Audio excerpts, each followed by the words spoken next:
히브리서 13장 10절에서 17절까지입니다.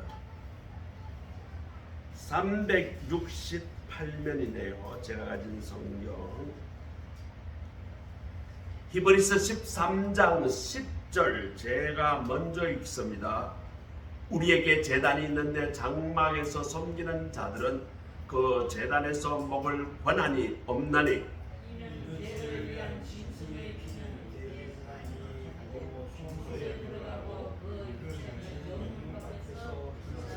그러므로 예수도 자기 피로서 백성을 거룩하게 하려고 성문 밖에서 권한을 받으셨느니라.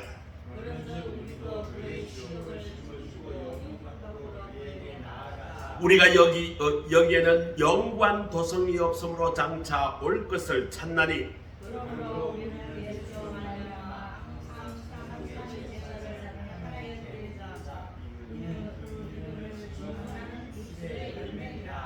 오직 선을 행함과 서로 나누어 주기를 잊지 말라. 하나님은 이 같은 제사를 기뻐하시느니라가 직섭니다. 의를 인도하는 자들에게 순종하고 복종하라. 그들은 너희 영혼을 위하여 경성하기를 자신들이 청산할 자인 것 같이 하느니라. 그들로 하여금 즐거움으로 이것을 하게 하고 근심으로 하지 말라. 그렇지 않으면 너희에게 유익이 없느니라. 아멘. 이것은 하나님의 말씀입니다. 히브리서는 예수 그리스도의 복음을 히브리인들에게 복음을 재해석하여 기록한 서적입니다. 그래서 히브리인의 문화와 사상에 맞도록 쓰여졌기 때문에 그 깊이가 대단히 깊습니다. 그래서 히브리서를 읽으면 이해가 되지 않는 부분이 들어있습니다.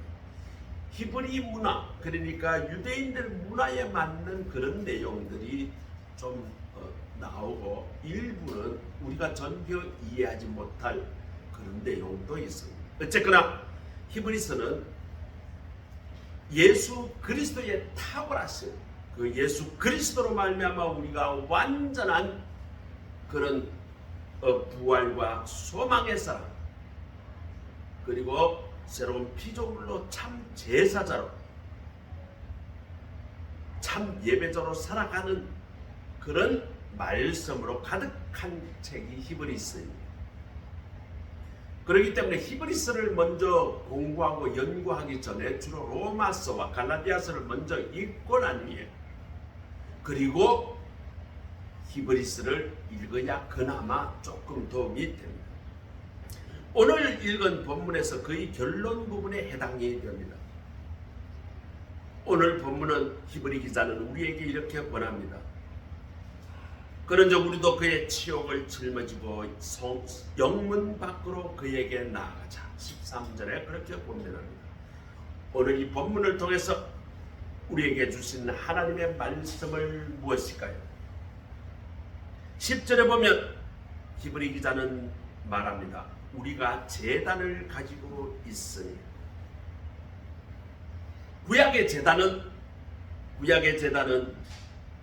짐승을 죽여서 그것을 각을 떠서 하나님 앞에 제물로 드리는 그런 짐승 제사였습니다.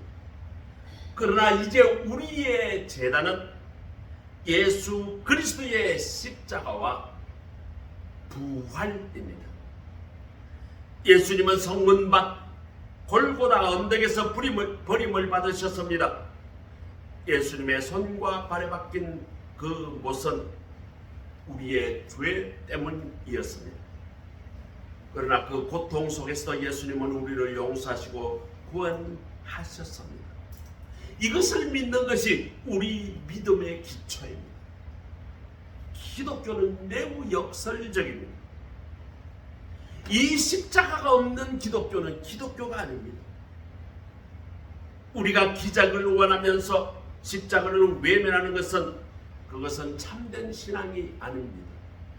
다시 말씀을 드리면 우리가 성공을 바라고 우리가 크게 잘 되는 것을 바라면서 십자가 신앙을 외면하는 것은 잘못된 신앙이라는 것입니다. 축복만을 강조하고 축복만을 바라고 예수 십자가를 외면하는 것은 그것은 기독교가 아닙니다.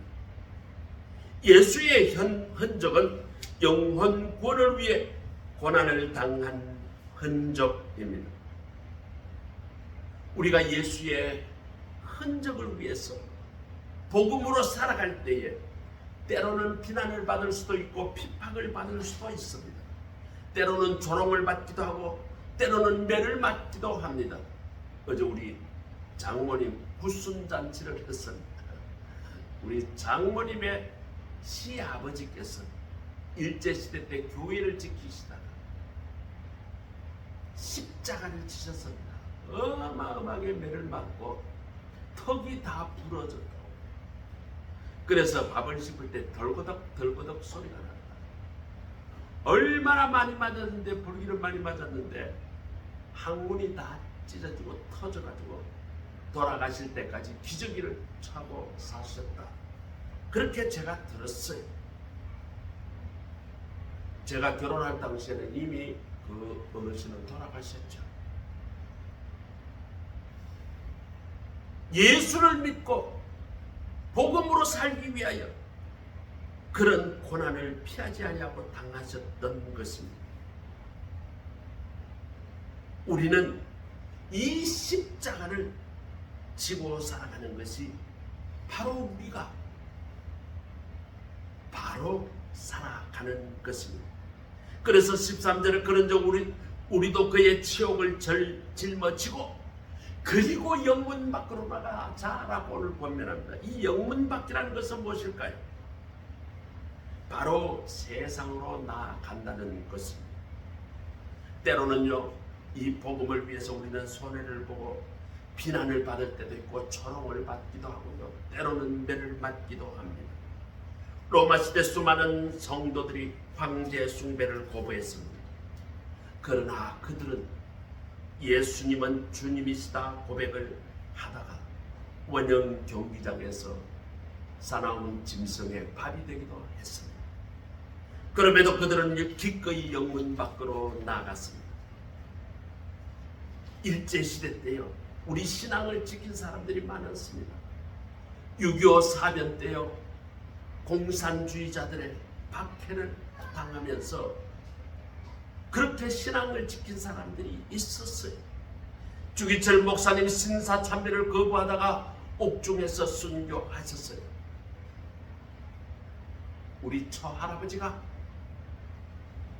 바로 신앙을 지키다가 온몸이 부서지고 항문이 터지고 그렇게 사시다가 돌아가셨어요. 나는 오직게 하나님께만 내가 무릎을 꿇고 그 하나님만 참 신임을 내가 믿고 고백한다. 이 고백을 하다가 그렇게 고난을 당하셨던 것입니다. 이 고백이 우리의 신앙에 세운 기초가 되는 것입니다. 지금 우리는 순교 시대에 살고 있지 않습니다. 그러나 우리는 여전히 작은 순교가 필요합니다. 세상 앞에서 예수님을 부끄러워하지 않는 그 순교, 세상대로 살아가라는 그 말씀 가운데 아니야 나는 복음으로 살아갈 것이야 당당하게 이야기할 수 있는 순교, 물질이 최고야, 내가 성진과 성공이 최고야, 그런 세상의 가치관 앞에서도 나는 아니야 예수님의 신앙을 지키고 살아가는 것이 최고야, 이렇게 고집스럽게 주장할 수 있는 그 신앙을 지키는 순교, 세상이 이것이 재밌어 이것이 좋아 그것을 유혹하는 것을 거절하고 아니야 나는 하나님 앞에 기도하며 살아갈 것이야, 하나님 앞에 예배드리며 찬양드리며 살아갈 것이야, 이렇게 주장할 수 있는 순교, 이 작은 순교가 모여서 교회를 세우고 우리의 신앙을 지키는 줄 믿으시기 바랍니다. 오늘 나는 과연 얼마나 하나님의 말씀대로 살아가고 있습니까? 예수의 고난 때문에 구원받는 우리가 어떻게 살아가고 있습니까? 한번 깊이 생각해 보아야 합니다. 조금 더 내 형편이 어려우면 한 것부터 줄이려고 하는 내 마음, 내가 조금 더 사업에 유리하다고 하면 예배는 내팽개치고 접대하러 골프나 다니고 그렇게 하지는 않은가? 기도할 시간은 없는데 내가 친구들과 어울려서 놀며 시간을 보내는 시간은 많지 않습니까? 히브리 기자가 덧붙입니다. 우리가 여기에 영관 도성이 없으므로 장차 올 것을 찾나니 우리 그리스도인들이 최종 목적지는 바로 영원한 도성 하나님의 나라를 바라보며 살아가는 사람들입니다. 교회 안에서 주일날 예배 한 번 드리는 것만으로 내 신앙생활을 다했다는 그 태도, 그것은 바로 구약의 제사, 한번 짐승 제사 드리면 내가 모든 죄가 다 사해졌다 라고 믿고 살아가는 그것과 무엇이 다릅니까? 우리는 영원한 천국의 그날을 바라보며 그 복음을 가지고 그 복음으로 무장하고 이 복음을 내 삶으로 실천하며 그 복음을 전하며 예수님처럼 십자가를 지고 영문 밖으로 세상 밖으로 우리 가정으로 나아가야 하는 것입니다.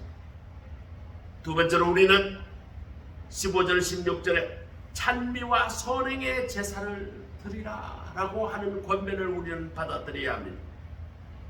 이러므로 우리가 예수로 말미암아 항상 찬미의 제사를 하나님께 드리자. 구약의 제사 짐승을 잡아드렸습니다. 그러나 신약의 제사는 찬양과 우리의 삶이 하나님께 합당한 삶을 살아가는 그런 삶이 바로 제사인 것입니다. 우리의 삶 속에 항상 하나님을 찬양하는 찬양, 기쁨의 찬양이 넘쳐납니까? 틈만 나면 하나님께 교제하려고 기도하는 삶을 살아갑니까? 시간만 나면 하나님 앞에 내 신앙 고백을 하고 예수님이 나의 주인이시요 내 삶의 인도자이시다, 이것을 고백하며 항상 주님을 높이는 그 도구가 되기를 소망하며 살아갑니까? 찬미의 제사는 반드시 드려야 할 이유가 이사야 43장에서 찾을 수 있습니다. 이 백성은 내가 나를 위하여 지었나니 나의 찬송을 부르게 하려 함이니라 라고 이사야서는 우리를 이 땅에 태어난 이유를 분명하게 설파하고 있습니다. 여기서 우리는 우리가 사는 목적, 우리가 일하는 목적, 우리가 결혼해서 사는 목적, 아들, 딸 낳고 성공하고 출시하는 목적이 바로 하나님의 영광을 드러내고 높이기 위해서라는 사실을 우리는 깨달아야 합니다.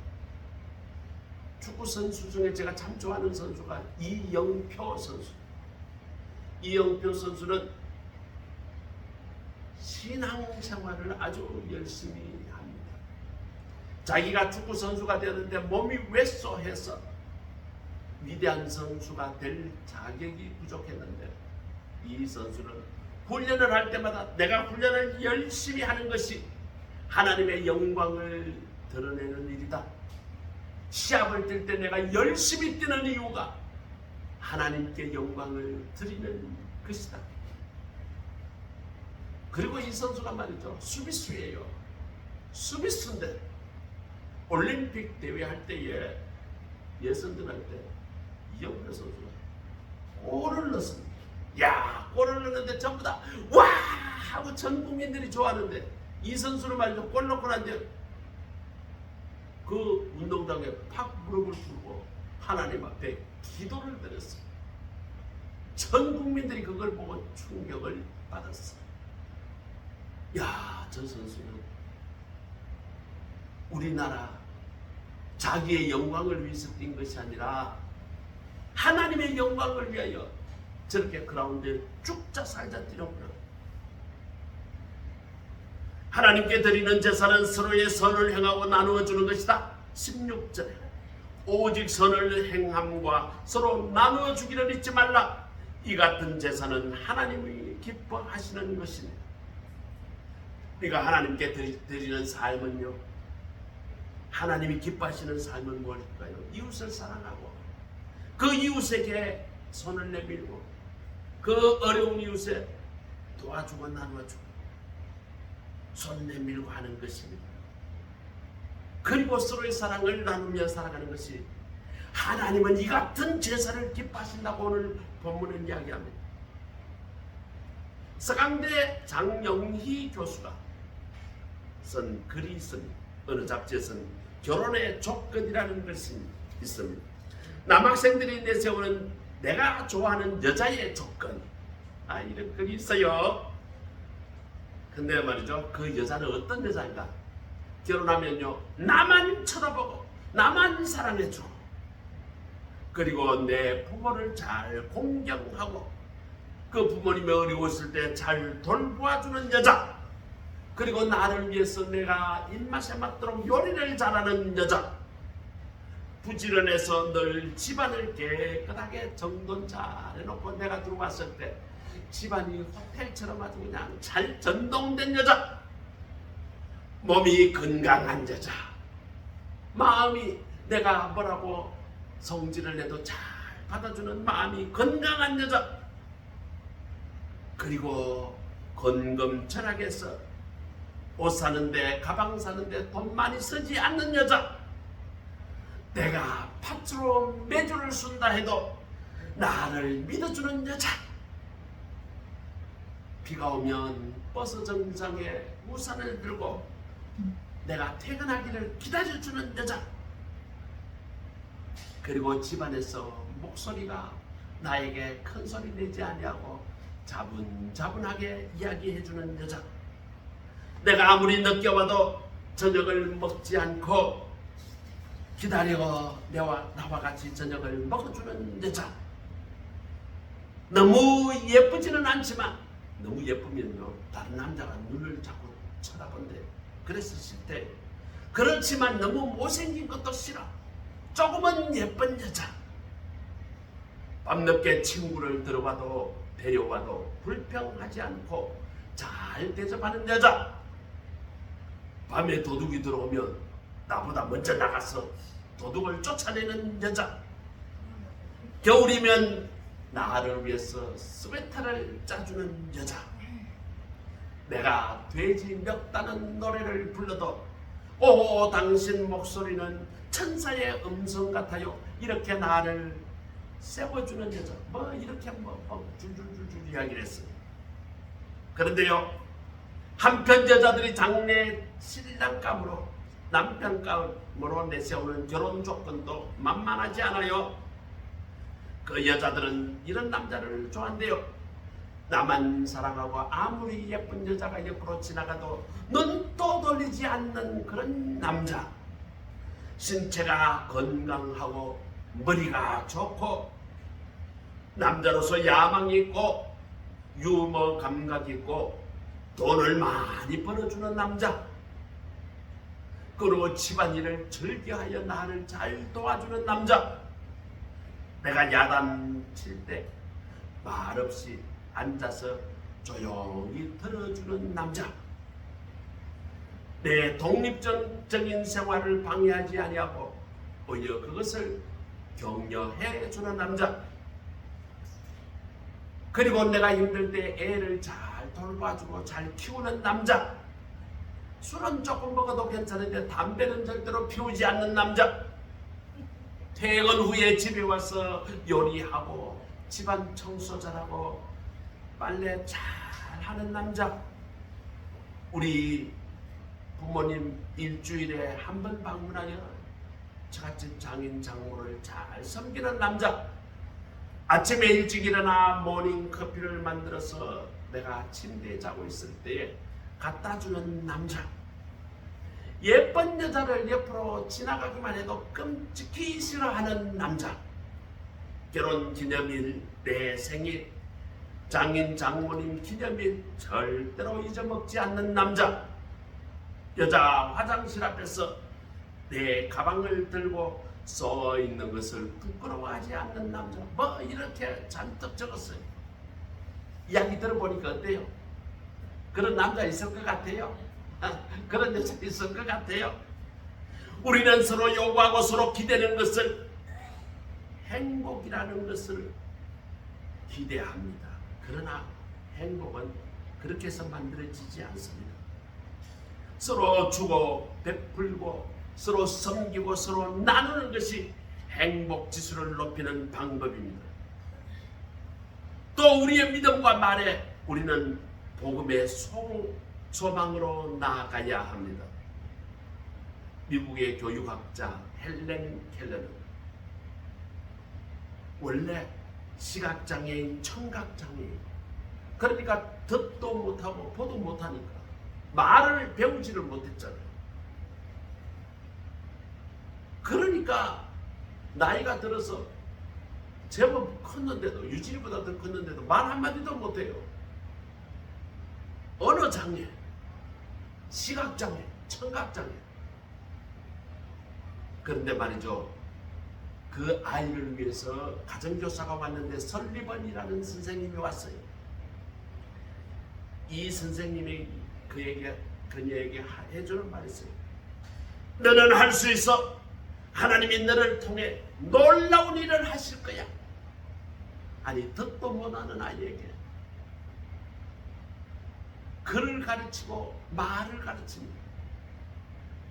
수도꼭지에 가서 손가락으로 물을 틀어주고, 그래서 물이라는 글자를 말이죠, 수백 번 수천 번 써서 이게 물이야. 그리고 그 아이가 귀가 안 들리지만 들리도록 그 물하고 따라하게 합니다. 처음에는 물인지 불인지도 모르는 발음을 하지만 잘했다고 칭찬해주고, 수많은 물이라는 말이 나올 때까지 가르칩니다. 또 불에 데려가서 뜨거운 데 손을 넣게 합니다. 뜨거워서 애가 깜짝 놀라니까 이것은 불이야. 그렇게 하여 물과 불을 가리키고, 흙을 가리키고, 나무를 가리키고, 불을 가리키고, 너는 잘할 수 있어. 하나님이 너를 통해서 놀라운 일을 하게 될 거야. 사실 세상적으로 보면 걔는 가망이 없죠. 보도 못하고 듣도 못하는데 무슨 말을 할 수 있겠어요? 그런데요, 이 말의 격려가 헬렌 켈러를 세계적으로 위대한 사회 개혁가로 세우는 힘이 되는 것입니다. 한 소년이 성학을 배우다가 목소리가 작다는 이유로 무대에서 쫓겨났습니다.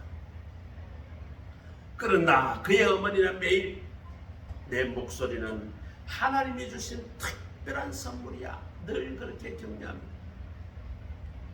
선생님은 얘를 말이죠, 목소리가 넘어지니까 너는 성악가로 자리가 너는 될 자격이 없어. 그런데 그 어머니는 그렇지 않습니다. 너는 하나님이 주신 아주 천성적인 아름다운 목소리를 갖고 있어.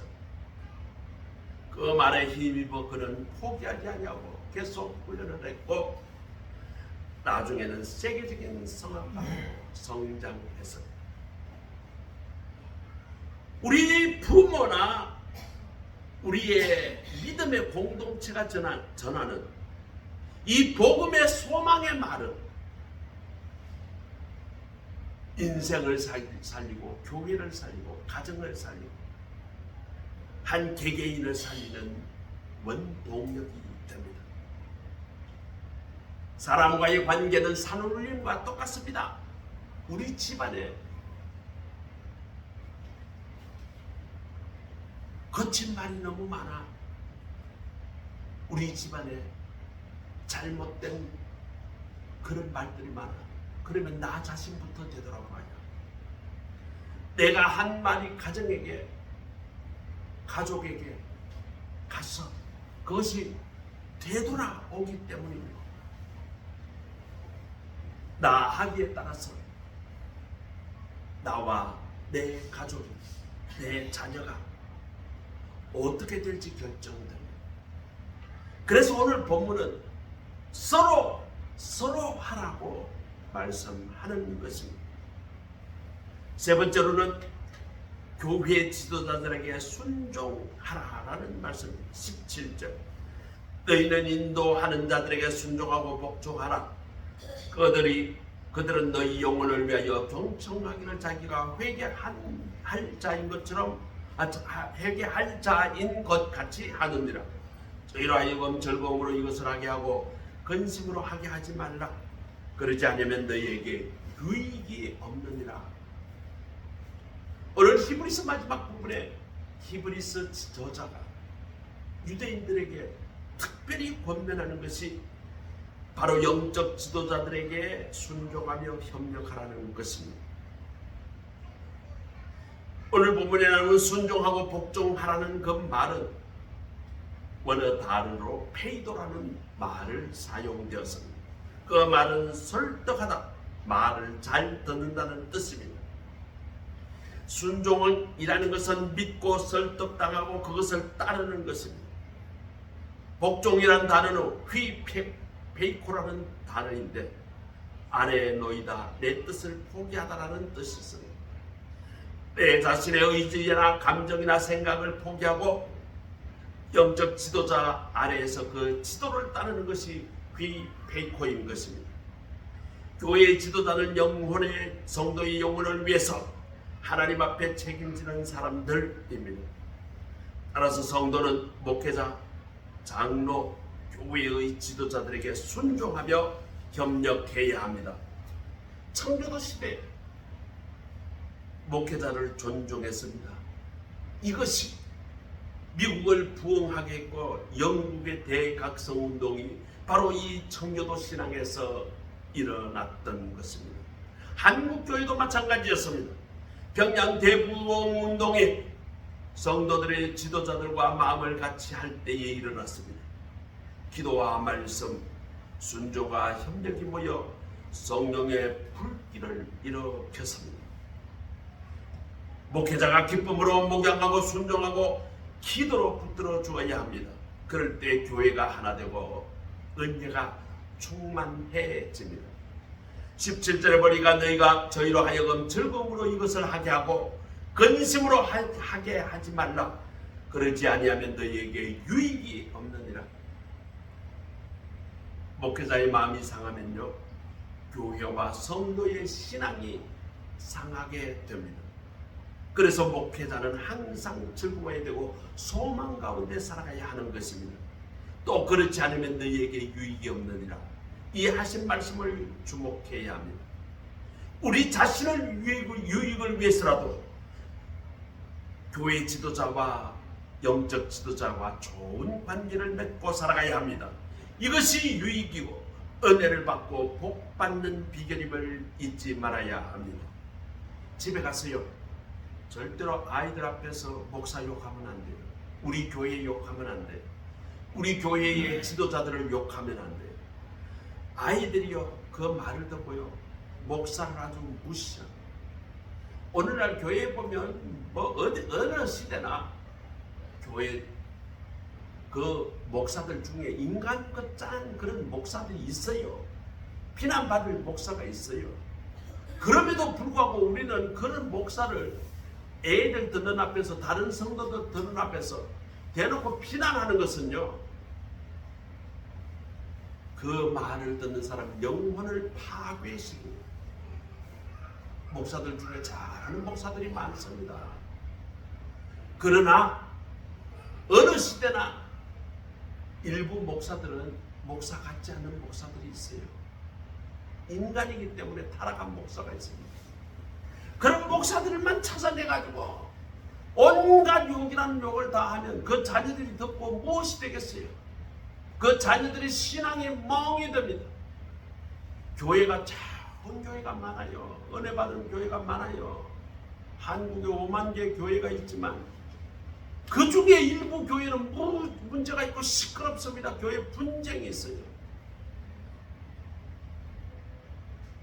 그런 교회를 찾아내가지고 비난하고 욕하고, 마치 교회가, 전 교회가 다 그런 것처럼 그렇게 욕을 해대면 그 듣는 사람들이 그 마음의 신앙에 얼마나 상처를 입을까요? 그것이 그 영혼을 죽이고 자신의 영혼을 죽이는 일이라는 것을 깨달아야 합니다. 만일 그런 교회가 주위에 있다면 우리는 그 교회를 위해서 기도하고 그 교회가 하나가 될 수 있도록 도와줘야 합니다. 반면에 좋은 교회도 많아요. 하나님을 잘 섬기고 세상을 잘 사랑하고 섬기는 교회가 많아요. 주변에 그런 사람도 많아요.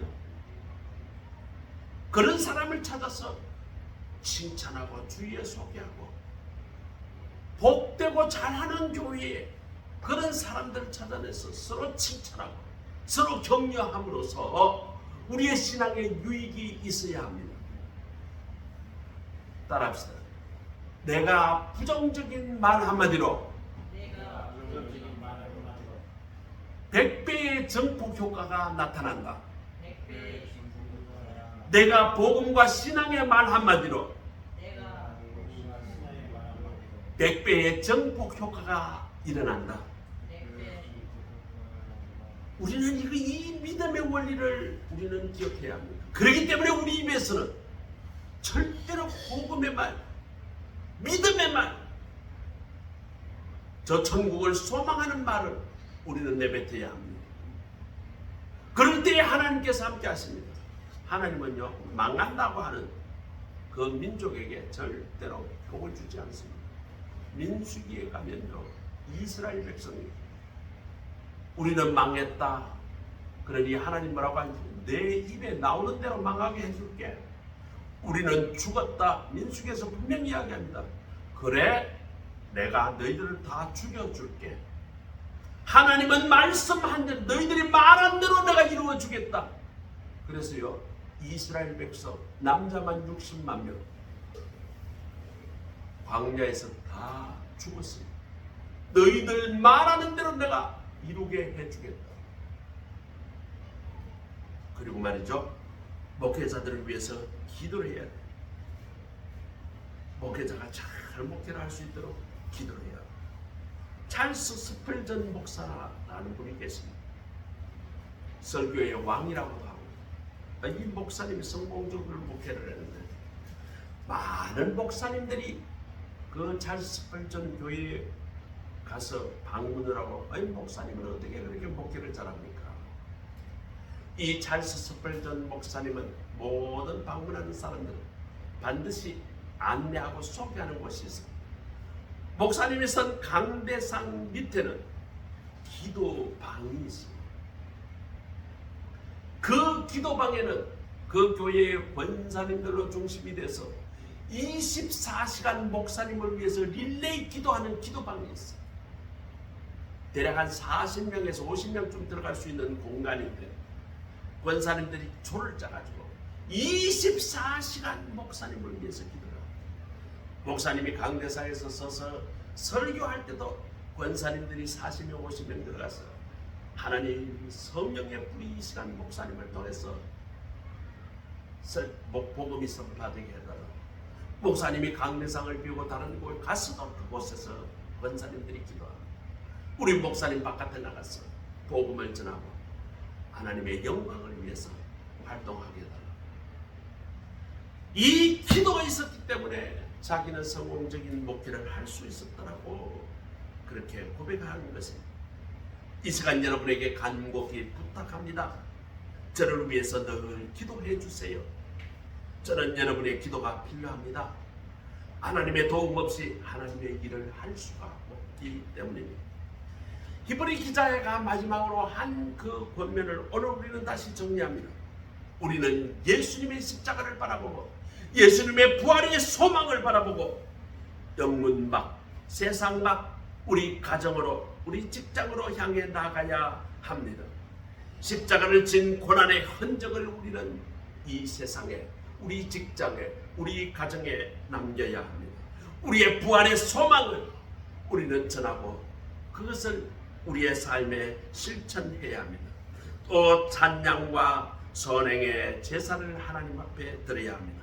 찬송하며 서로 돕고 서로 사랑하며 살아가야 합니다. 교회 지도자들에게 순종하고 협력해야 합니다. 교역자들과 지도자들, 성도를 위해서 기도하고 또 기도할 것입니다.